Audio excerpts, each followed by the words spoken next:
Baik, teman-teman dan Romo, pada kesempatan ini saya akan menjelaskan secara singkat tentang konsep jiran menurut Taoisme.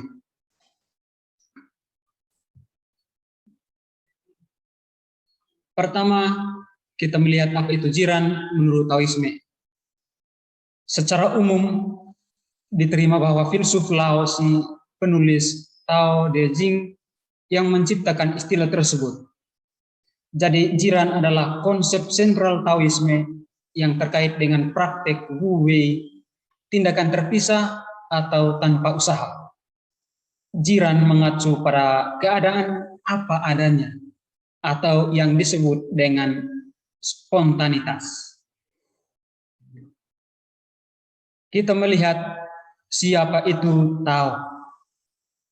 Tao yang sebenarnya tidak dapat diberi nama, dan ia juga tidak dapat dijelaskan dengan kata-kata. Tao yang sesungguhnya hanya dapat dipahami dengan melalui kesadaran rohani manusia. Singkat kata, Tao secara harafiah dapat dikatakan sebagai jalan, setapak, atau jalan.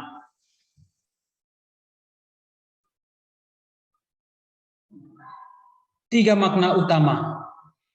Yang pertama, Tao adalah realitas terakhir yang tidak dapat ditangkap karena melampaui panca indera.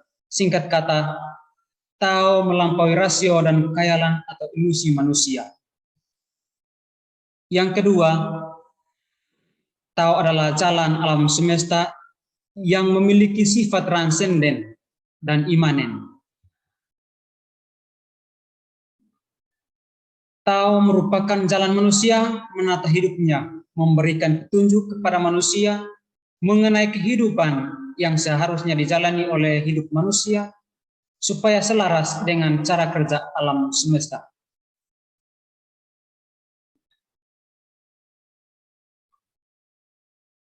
Pada poin berikut, masuk pada gagasan atau inti ajaran Taoisme. Yang pertama, Tao adalah inti ajaran Taoisme yang tidak berbentuk, tidak terlihat, tetapi merupakan proses kejadian dari semua benda hidup dan segala benda-benda yang ada dalam alam semesta. Yang kedua, yin dan yang. Tao melahirkan sesuatu yang disebut dengan yin positif dan yang negatif. Yin dan yang saling melengkapi untuk menghasilkan tenaga dan kekuatan.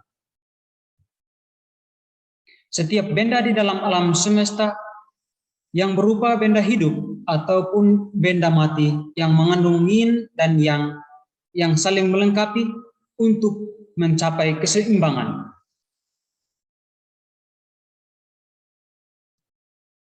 Yang ketiga, pandangan tentang manusia. Manusia yang sombong dan melakukan hal di luar kemampuannya, maka suatu saat dia akan mendapat celaan yang dapat membuat berduka atau menderita.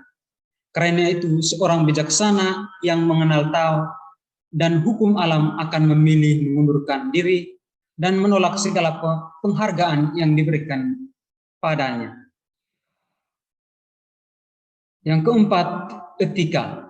Kehidupan yang dialami inilah yang menjadi suatu kebajikan dasar yang memicu munculnya tiga buah kebajikan lain yang menuntun manusia dalam kehidupannya, yaitu tiga buah etika manusia Taoisme. Yang pertama, lemah lembut, rendah hati, dan menyangkal diri. Sekian dan terima kasih.